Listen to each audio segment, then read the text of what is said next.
Jacksonville 911. My friend hadn't called me back. I just came into her house. She's on the floor. It looks like there's some blood. Please send somebody. The most shocking thing about this whole case was just the brutality of the murder. This was a very slow and painful death. She had the towel wrapped all the way around her head. So I pulled it back. I said, Viv, and she didn't respond. The car really became the motivating factor. Go to the ground now. Go to the ground now. Well, get on the ground! For almost 2 years, investigators believe they're chasing the truth behind one horrific crime, but it turns out it is a lot more complicated than that. So first he talked to me about this first incident with a female named Cricket. So he gonna tell her about the Cricket situation. Instead of her let her go to the police, he strangled her the same way.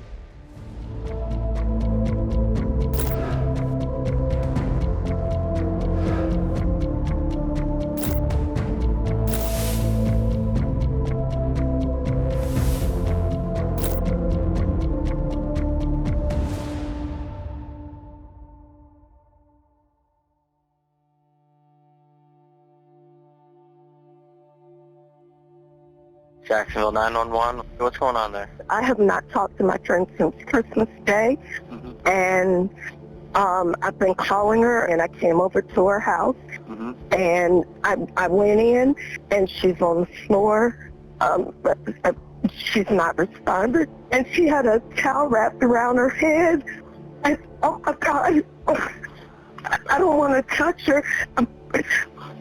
Please send somebody, please. Is she breathing, ma'am? I don't think so. It looks like her hands are turning purple. Her skin is cold, cold. We're coming as fast as we can, okay? We'll be there soon. Please, thank you. It was right around the holidays. 49-year-old Vivian James, who lived alone in Jacksonville, Florida, she hadn't been heard from since Christmas a few days earlier. We check on each other, and I talked to her. Breathe now, breathe. I talked to her Christmas Day. You haven't heard from her since? I haven't heard from her since, and yesterday, wait a minute, let me see.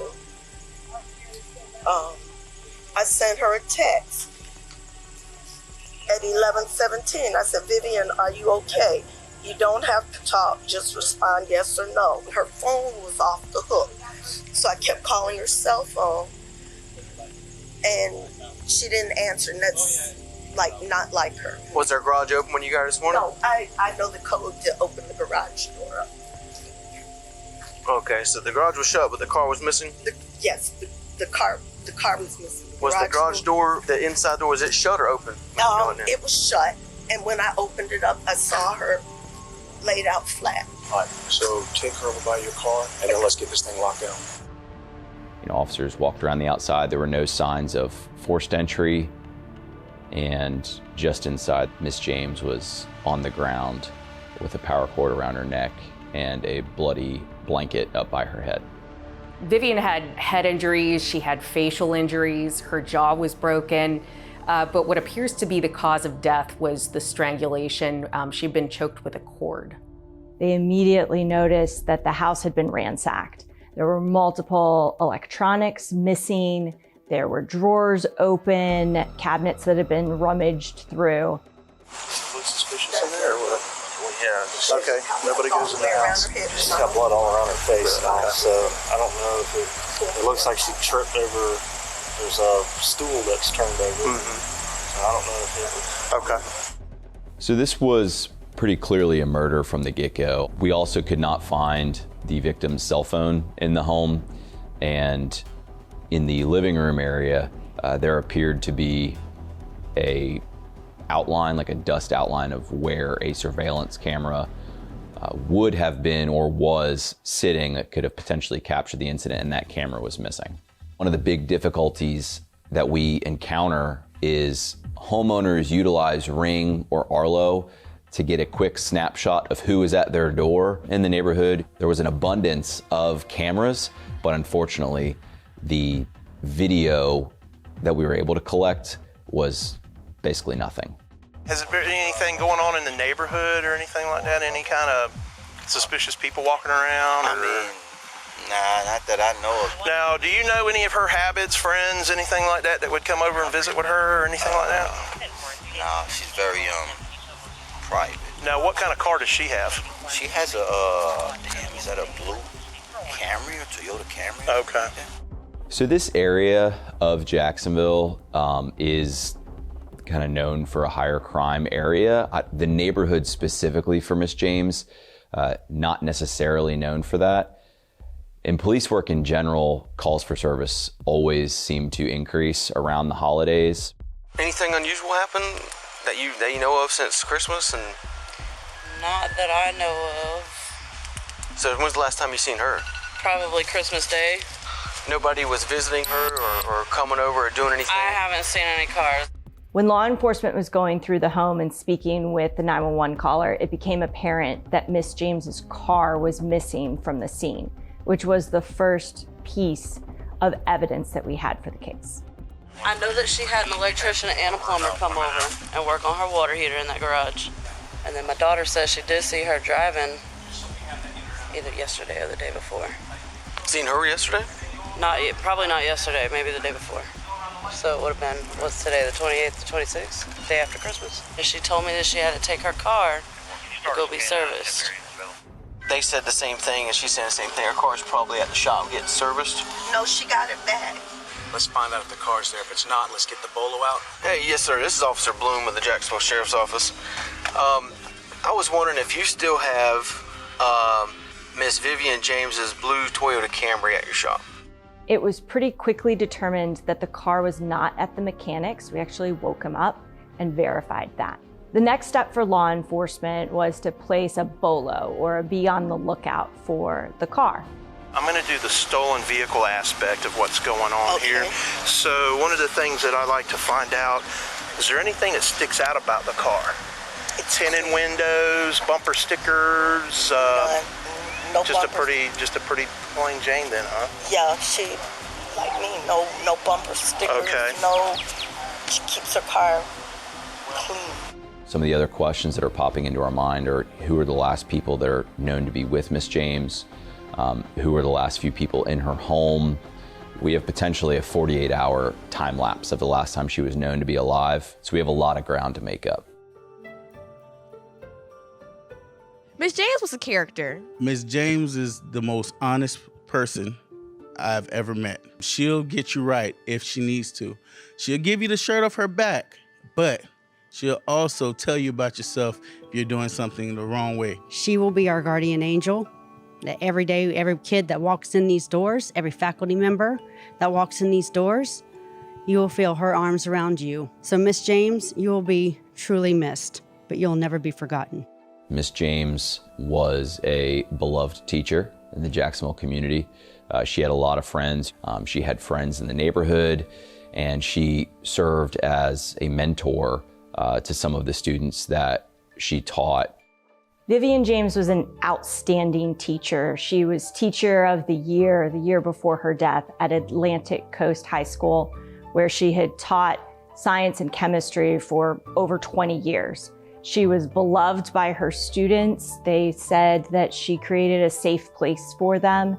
She was known for having kids over to pay them for small yard work so that they would have pocket money. One of the things that really stood out to me when I stood inside of her home were the number of Christmas cards and pictures from current and former students. It just was immediately clear that this woman was beloved by her community.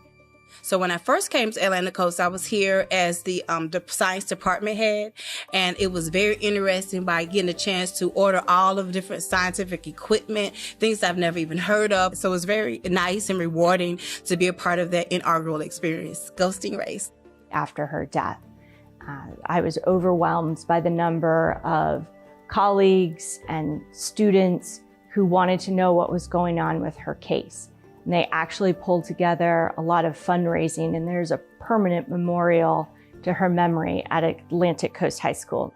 Gucci, one of my favorite ones. The first time I heard Gucci, this dude said Gucci to me, and I'm like, Gucci? He was like, yeah, that mean I'm real good. I said, okay, everything is Gucci. Detectives face a daunting task here. A beloved teacher dead, her vehicle unaccounted for, and the most critical hours to find her killer, the first 48, have already passed. The car really became the motivating factor. We were focused on the car because we really felt that would lead us to who had killed Vivian James. Turn it up! I got it. Turn the car off! Go to the ground now. Go to the ground now. Get on the ground! Wheel. Put your hand on the wheel. Yes, sir. Yes, sir. Yes, sir. Yes, sir. Yes, sir. What did I do? While detectives are on scene, we know that there's multiple avenues where this could go. Detectives are running this tag through stationary license plate readers. In this case, we did get a hit that was only a matter of hours before we were called to Miss James's home, and we sent detectives up to this small motel, and they were able to find the car still in the parking lot. Passenger, open the car door and step out. Step back, go. Turn around, face that way. Step back to my voice. Step back to my voice. Keep stepping. Go to the ground now. So when Detectives Lee and Gibson, they located the vehicle at the Hospitality Inn, they sat at a distance and they monitored the vehicle, just waiting to see if anyone would go to or from the car. Eventually they saw a male going to the car, putting things in the trunk and the back seat and taking some things to the dumpster. In that time frame, they're arranging with patrol assets to have them stationed around the Hospitality Inn in the event that the vehicle were to start driving so that it can be stopped. Go to the ground now. Go to the ground now. Get on the ground. Wheel.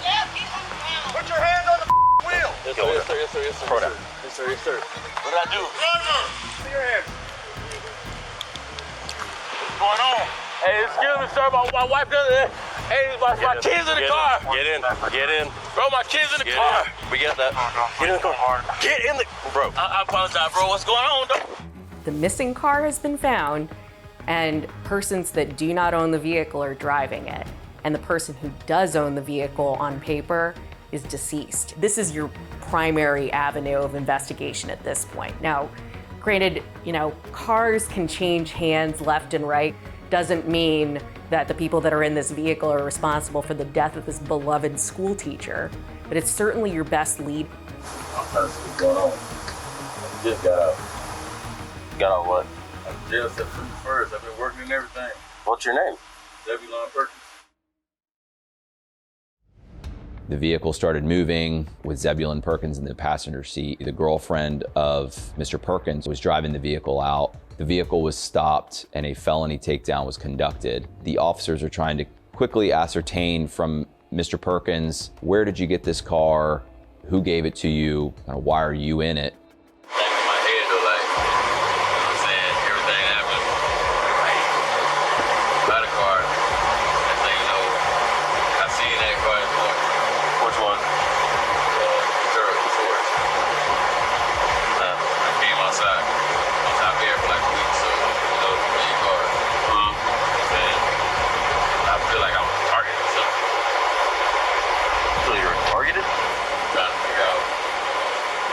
When you're investigating a homicide, you really do try to err on the side of taking every item that might be important. So they're acquiring every single item that could possibly show us how many other people were in the vehicle. They'll use a sanitized vacuum to be able to pull hairs off the floor.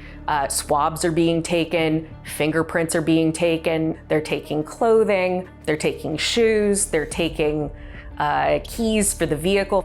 So when detectives looked through the car, some of the items that immediately jumped out to us was Miss James's school ID was hanging from the rearview mirror.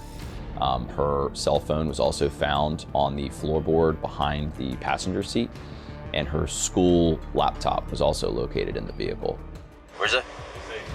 Take you downtown. For what? I guess questioning. Right, about the car, bro. I can tell y'all about the car, bro. I can show y'all who gave me the car.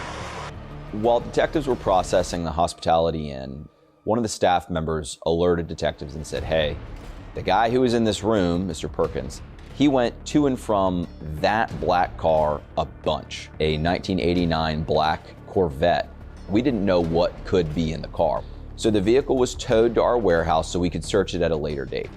All of these items are being cataloged. Now, whether they're going to be released later, if they decide that this is not pertinent to the investigation, that's always a possibility. On the way down here, you mentioned that you wanted to talk to a lawyer, but also that you did want to talk to us about how you got the car. Yes, sir. And all that. We would like to talk to you about how you got the car also. I was watching the interview as it happened. What stood out to me from the very beginning was how willing he was to talk to us. He was fairly calm. We go into every interview with a strategy. It's obviously in the back of your mind that this person could be involved in the murder, but you also have to keep an open mind that potentially they're not, because sometimes truth is stranger than fiction. So basically, about 2 days ago, I spoke with my friend named Shad. Like I told the guy, I can point y'all to the guy. You said Shard? Rashad. Rashad Simmons? Yes, sir. I purchased the car from him for $1,100. I was getting it for my wife, my fiance, for Christmas. Did he bring it to you there at the hotel, or did you meet him somewhere? Nah, we met right at the pool hall right there. Did he call you and say, hey, I'm trying to sell a car? Yeah, we were already just talking earlier. Did he say where he got it from? No, sir. Did you ask? No, sir. What about some of the strange things that were in there? Did you think it was odd that all that stuff was in there? I felt like it was. But I mean... You never asked him about it? I was just trying to do a good deed from me to my girl. Mr. Perkins told us that he had purchased the car from a friend, Mr. Simmons, who, he believed to be involved in some questionable things. Is Rashad the kind of person that's gonna steal a car? Yeah? Everybody.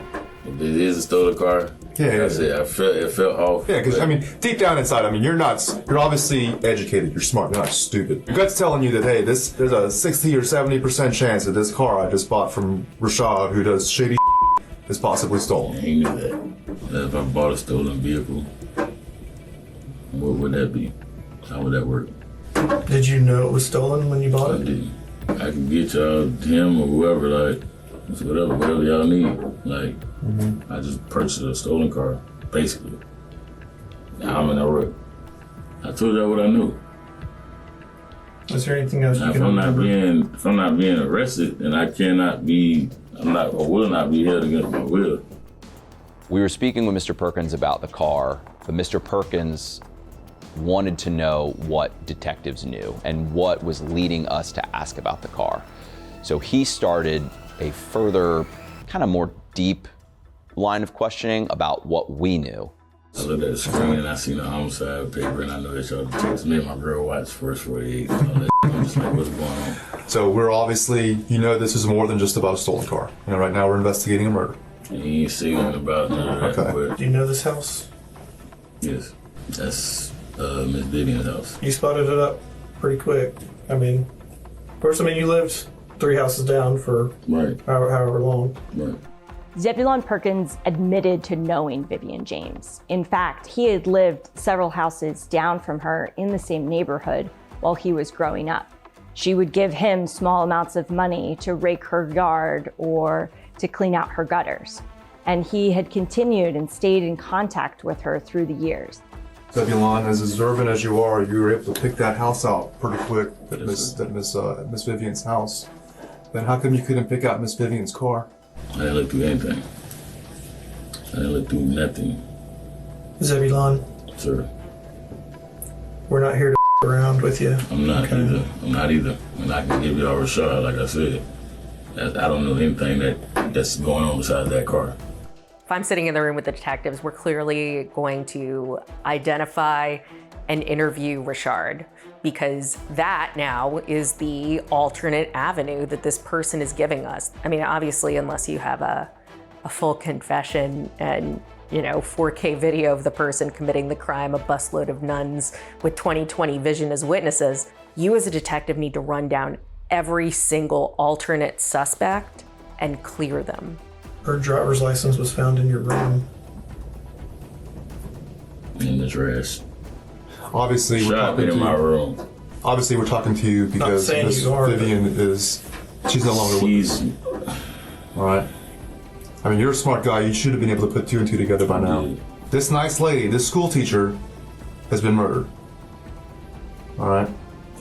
You are driving around in her car.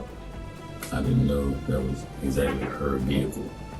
It's full of all her stuff. And I know that. But do you understand sitting where we're sitting? Yes, sir. The way it looks. How it looks. The way it looks. Ultimately, when we step out and he's in there by himself, we learn that a lot of Miss James's property had been found in the dumpster in trash bags. We learned that in the hotel room, her ID was under a lamp. We learned that there were television power cords that were kind of tossed in the closet, and we knew that TVs were missing from Miss James's home. That license was not in my room. It had to be in the bag. I ain't seen no license.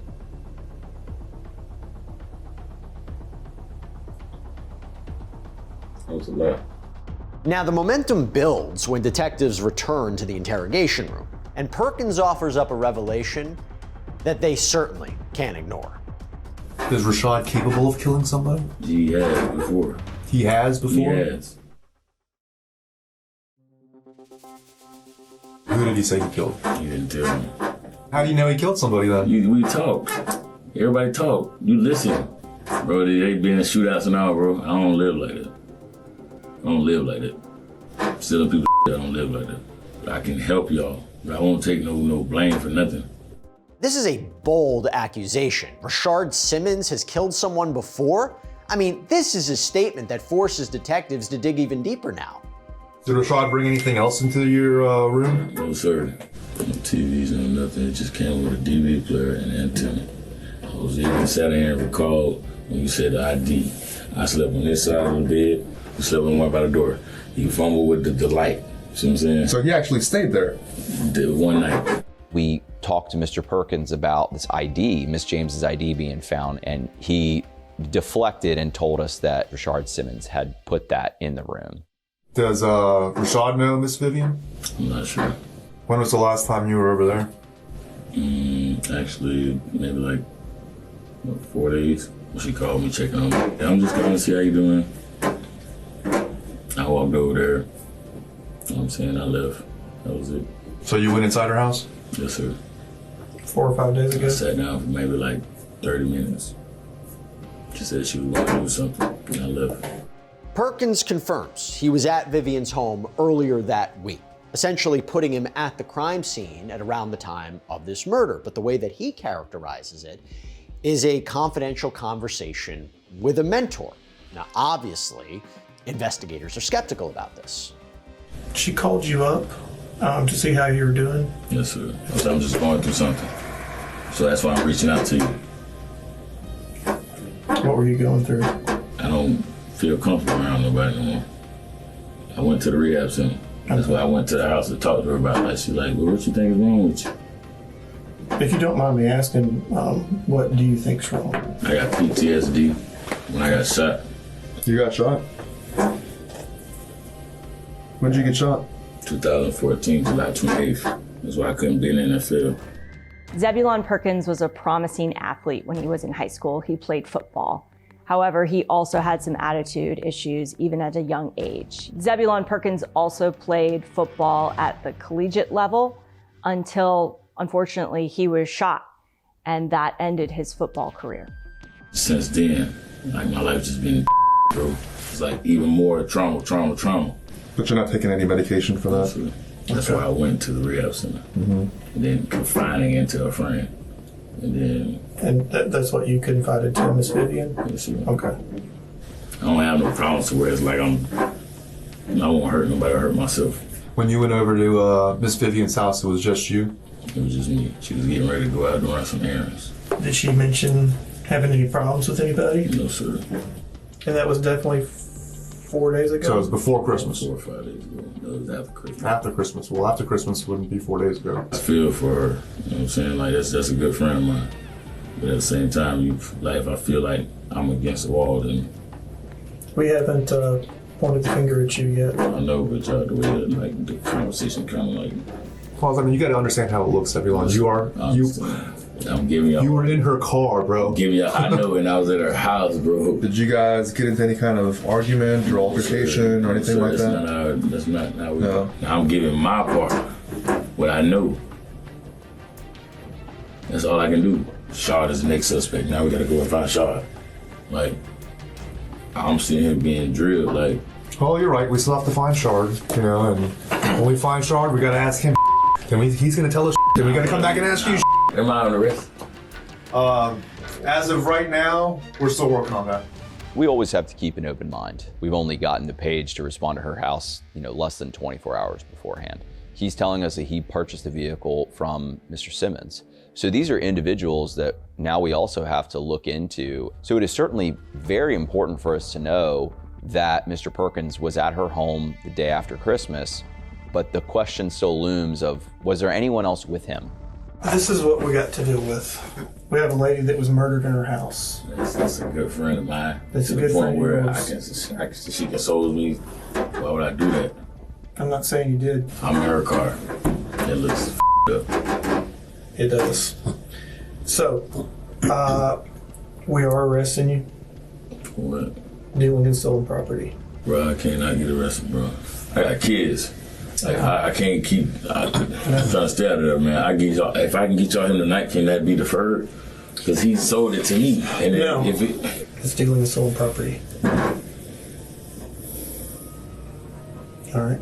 It's not auto theft. It's definitely not murder. That's not the point. Knowing that we were finding additional information that seemed like were further implicating Mr. Perkins, we made the decision to move forward with an arrest warrant for the crime of dealing in stolen property, just to kind of buy us more time as we continued on the homicide investigation. When you're a detective, what you want to do is not close off any avenues of investigation. You're keeping an open mind that what he's telling you, even though it seems kind of a fanciful story, doesn't mean it didn't happen. Broken clocks right twice a day too. Coincidences happen in life. And they're looking at this from the perspective of needing to defend this case in the future. Like, damn, bro, I'm telling y'all what I know. So there are cases that you do get a hunch on as a cop or a prosecutor where you're like, there's something here and it doesn't make sense to me. One of the things that you have to do when you're in law enforcement, either as a cop or a prosecutor, sometimes you have to kind of make your peace with not knowing. In this case, there was a hunch involved here that something ain't right. All right, we're going to jump right back into this, but real quick, I want to tell you about our sponsor, Upside, because they're offering something right now that I think could be really useful to you.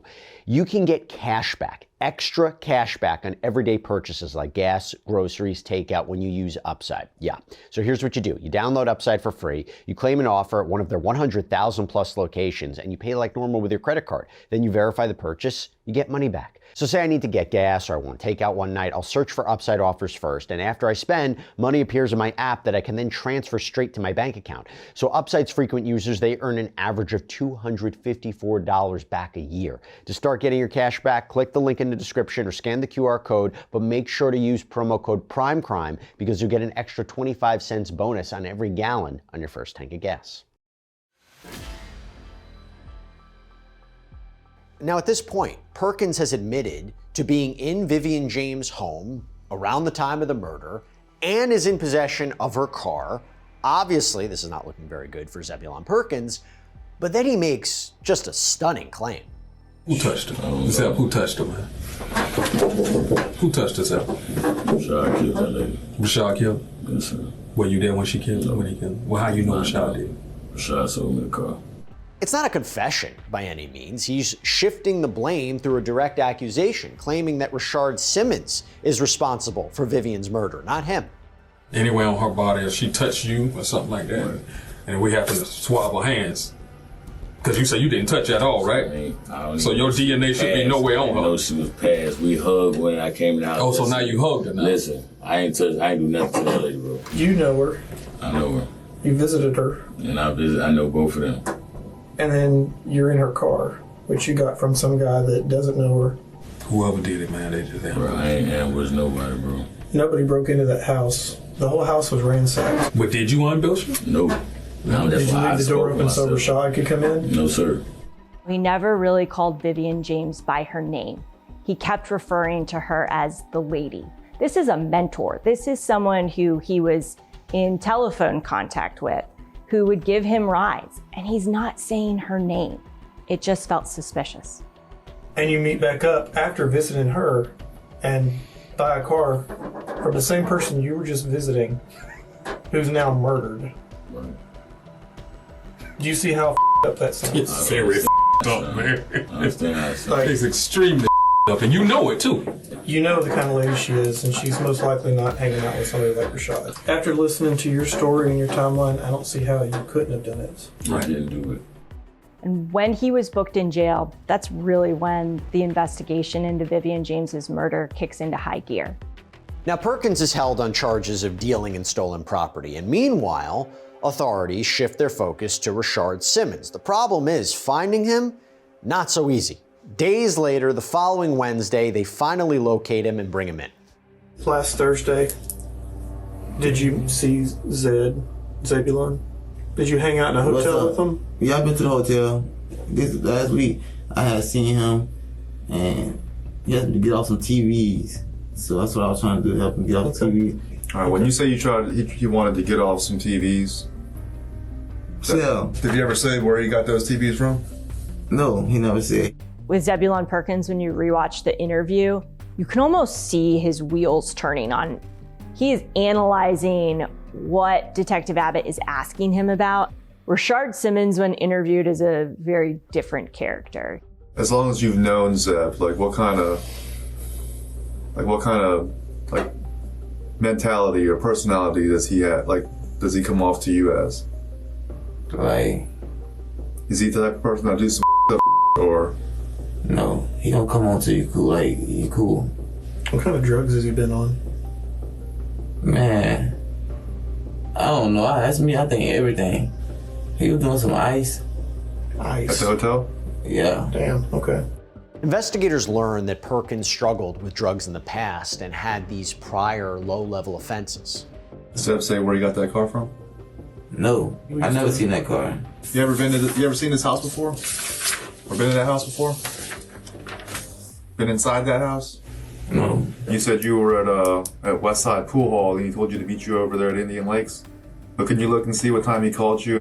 He gives a completely different statement than Zebulon Perkins. We find text messages between Perkins and Simmons coordinating Perkins picking up Simmons in a vehicle. And the time of those text messages appear to match up when Zebulon Perkins was leaving Vivian James's home in her car. This lady's a teacher, bro. I know. On TV. And she seemed cool as her mom. She is cool. She is cool. She's very nice. Why would he want to do that, though?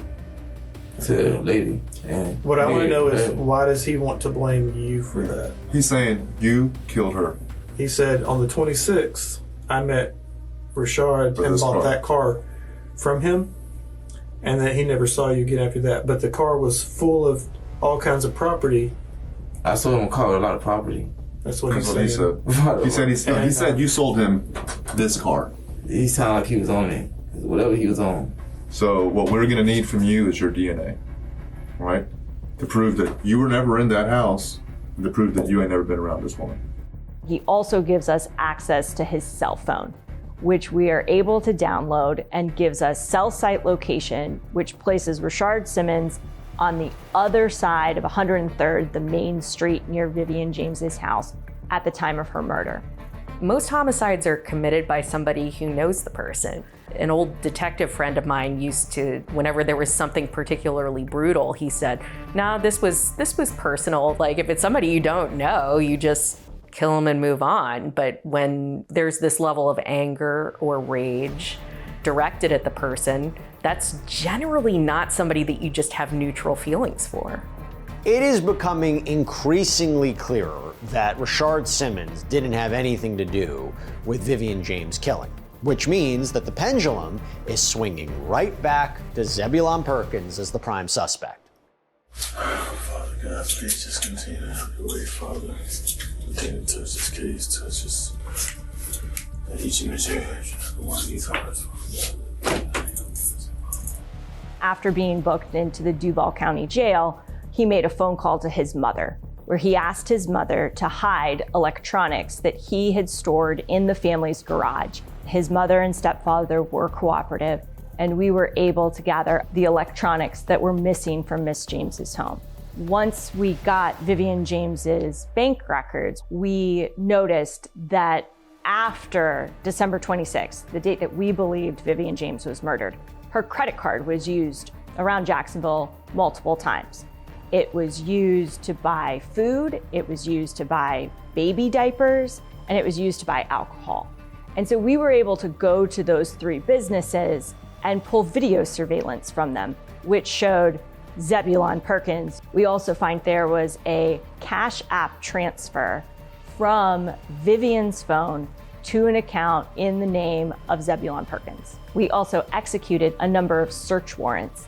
The piece of evidence that we got to really push this case over the top and make us feel very confident that Zebulon Perkins had killed Vivian James was the DNA. We found her blood on his pants in combination with his DNA, and we also found his DNA under her fingernails. And we don't have to talk, I'm not gonna ask you anything. I do need to bring you over and tell you we are charging you with murder. Why can I leave now? How y'all charging me with something? Why can I leave now? We're gonna finish our report and why can I leave now? Because you're being arrested for murder. No, I'm not. I didn't even find the dude that gave me the car. January 10th, 2020, just 2 weeks after Vivian James was killed, detectives have enough to officially charge Zebulon Perkins with second-degree murder. May I speak to Sarge, please?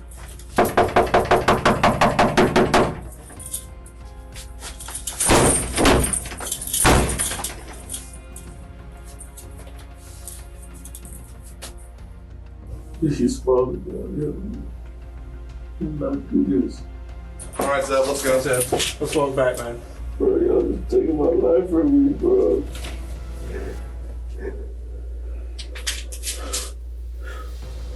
I want to go back, bro. Y'all taking my life from me, bro. I got kids, bro. I did not do this. Detective Abbott kept tabs on him. Detective Abbott would go back and look at disciplinary reports from when Zebulon Perkins would get into fights with other inmates. When Detective Abbott went to the Duval County Jail and started interviewing cellmates, bunkmates, almost every single one of them talked about how violent and how scary this man was. But it was one inmate's statement that really stood out. So first he talked to me about this first incident with a female named Cricket. Yeah, he told me she died. So a lot of people think that the detective's job stops as soon as the arrest is made, and that really couldn't be further from the truth. Detective Abbott continued to keep track of Mr. Perkins' activity within the jail, meaning any altercations or disputes that he had. We actually went together when we were partners, went over and spoke with this inmate who told us that Mr. Perkins continually talked about how he had killed the teacher. He said to us, "You guys know that the teacher is not the first person he killed, right?" And something else clicks for investigators. Their attention shifts back to a second vehicle that was seized and searched the day that Vivian James was killed. This is a car that was never picked up from police custody.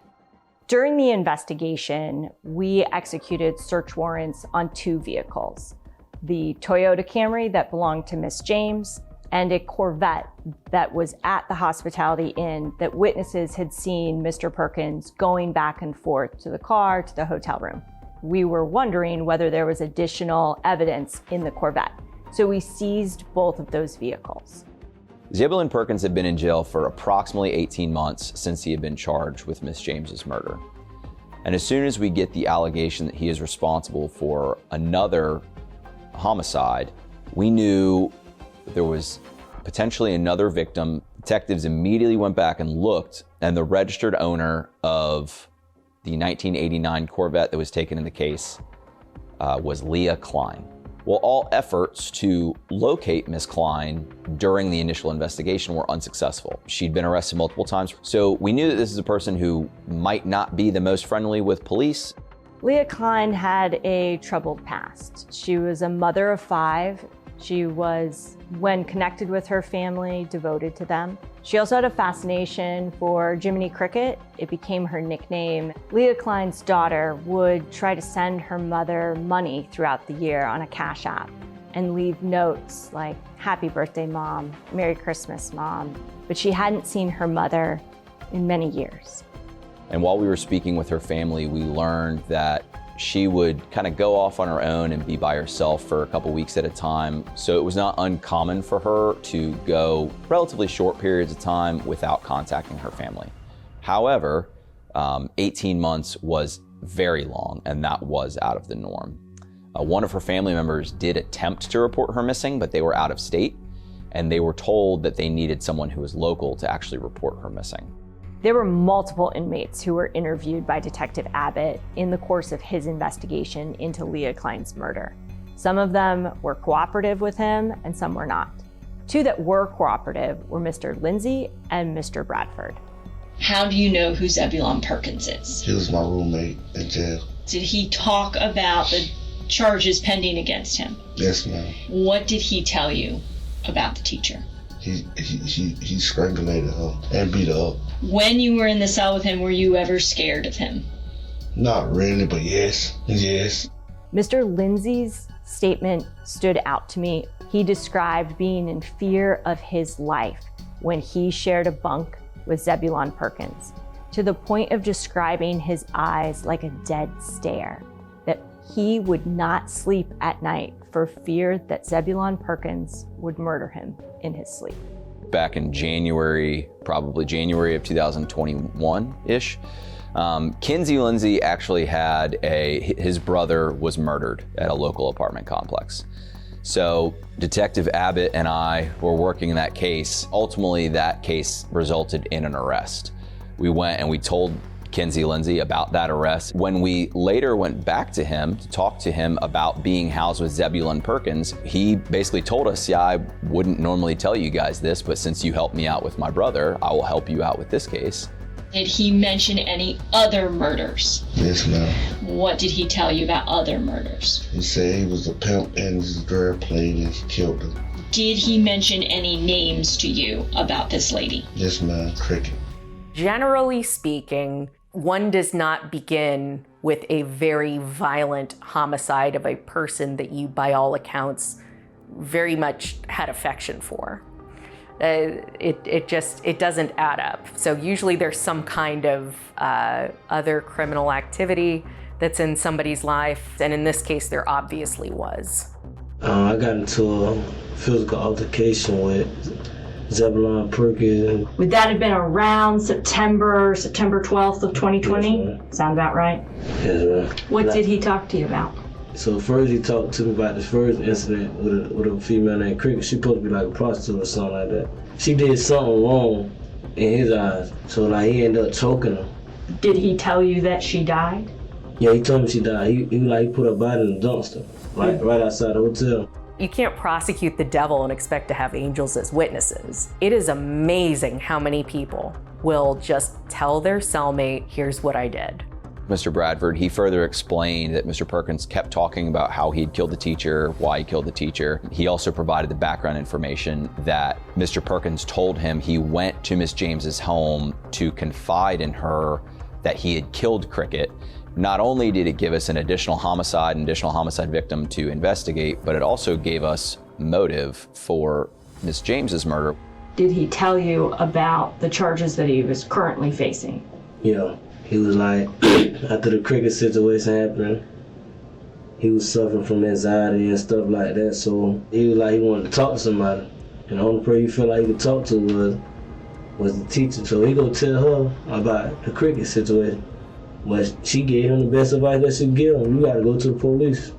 Instead of him letting her go to the police, he strangled her the same way. Unfortunately, we were never able to find Miss Klein's body.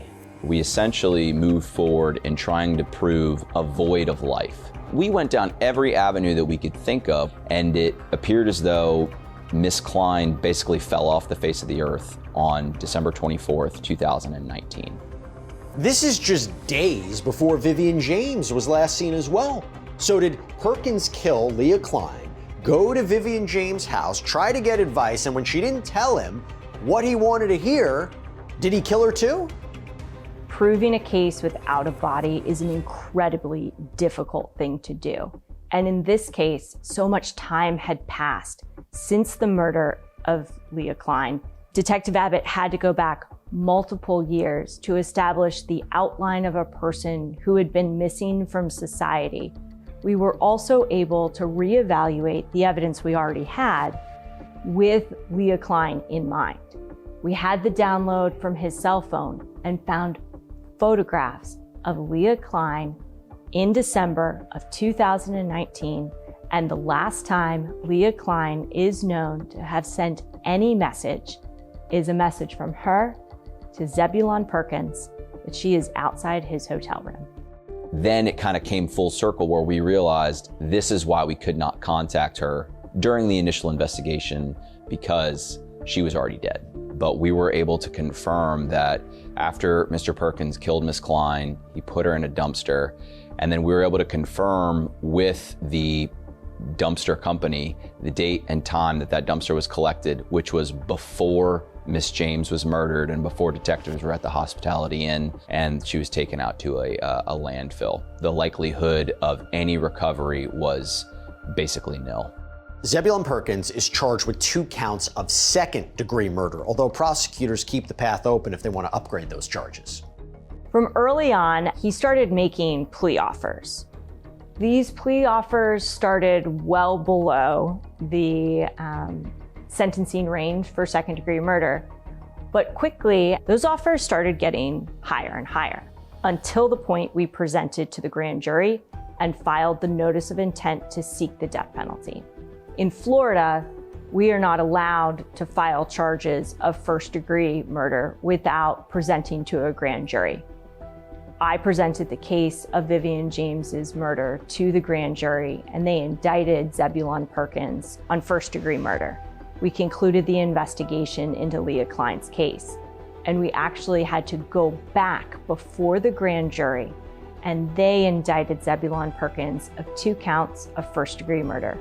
Nearly 4.5 years after Vivian James and Leah Klein were killed, Zebulon Perkins is set to go to trial on 2 separate counts of first-degree murder, and if convicted, faces the possibility of the death penalty. But his defense team already seems to have a plan to try to avoid those consequences.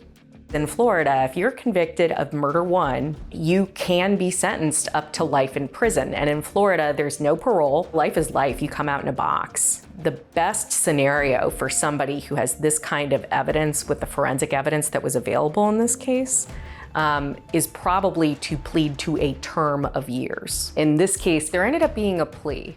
Defense counsel came with a significantly higher offer of 70 years. And at this point in time, Zebulon Perkins is 31 years old. Even with credit time, that is, in essence, a life sentence. Zebulon Perkins did speak at the sentencing hearing. Of note, he did not apologize. It was a rambling statement that at the time and to this day does not make much sense to me. Never sat right with me because there was a lack of remorse. He accepted the plea negotiations, and I'm thankful for the families that we were able to bring this case to a close. Zebulon Perkins is sentenced to 70 years in prison without the possibility of parole for the murders of Vivian James and Leah Klein.